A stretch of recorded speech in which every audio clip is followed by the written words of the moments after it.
ಹುಟ್ಟುಹಬ್ಬದ ದಿನವೇ ಯುವಕನೊಬ್ಬ ರಸ್ತೆ ಅಪಘಾತದಲ್ಲಿ ಮೃತಪಟ್ಟಿರುವ ದುರ್ಘಟನೆ ನಡೆದಿದೆ. ಆ ಕುರಿತು ಒಂದು ವರದಿ ಇಲ್ಲಿದೆ ನೋಡಿ.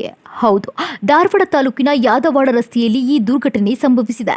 ಮಾರಿವಾಡ ಗ್ರಾಮದ ನಿವಾಸಿ ಸಿದ್ದರೂಢ ನೀಲಣ್ಣನವರ ಮೃತ ದುರ್ದೈವಿಯಾಗಿದ್ದು, ವಿಶೇಷವೇನೆಂದರೆ ಅಪಘಾತ ಸಂಭವಿಸಿದ ದಿನವೇ ಸಿದ್ದರೂಢ ಅವರ ಹುಟ್ಟುಹಬ್ಬವಾಗಿತ್ತು ಎನ್ನಲಾಗಿದೆ. ಇನ್ನು ಎದುರಿಗೆ ಬಂದ ಬೈಕ್ನೊಂದಿಗೆ ಅಪಘಾತ ತಪ್ಪಿಸಲು ಕಾರು ಚಾಲಕ ಪ್ರಯತ್ನಿಸಿದ ವೇಳೆ ವಾಹನದ ಮೇಲಿನ ನಿಯಂತ್ರಣ ತಪ್ಪಿದ ಪರಿಣಾಮ ರಸ್ತೆ ಬದಿಯ ವಿದ್ಯುತ್ ಕಂಬಕ್ಕೆ ಕಾರು ಡಿಕ್ಕಿ ಹೊಡೆದು ಪಲ್ಟಿಯಾಗಿದೆ.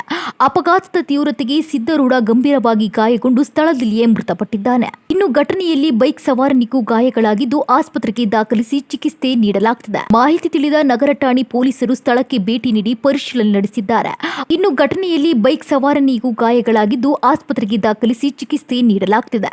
ಮಾಹಿತಿ ತಿಳಿದ ಗರಗ ಠಾಣೆ ಪೊಲೀಸರು ಸ್ಥಳಕ್ಕೆ ಭೇಟಿ ನೀಡಿ ಪರಿಶೀಲನೆ ನಡೆಸಿದ್ದಾರೆ. ಅಷ್ಟೇ ಅಲ್ಲದೆ ಮೃತದೇಹವನ್ನ ಮರಣೋತ್ತರ ಪರೀಕ್ಷೆ ರವಾನಿಸಲಾಗಿದ್ದು ಪ್ರಕರಣ ದಾಖಲಿಸಿಕೊಂಡು ತನಿಖೆ ಮುಂದುವರೆಸಿದ್ದಾರೆ.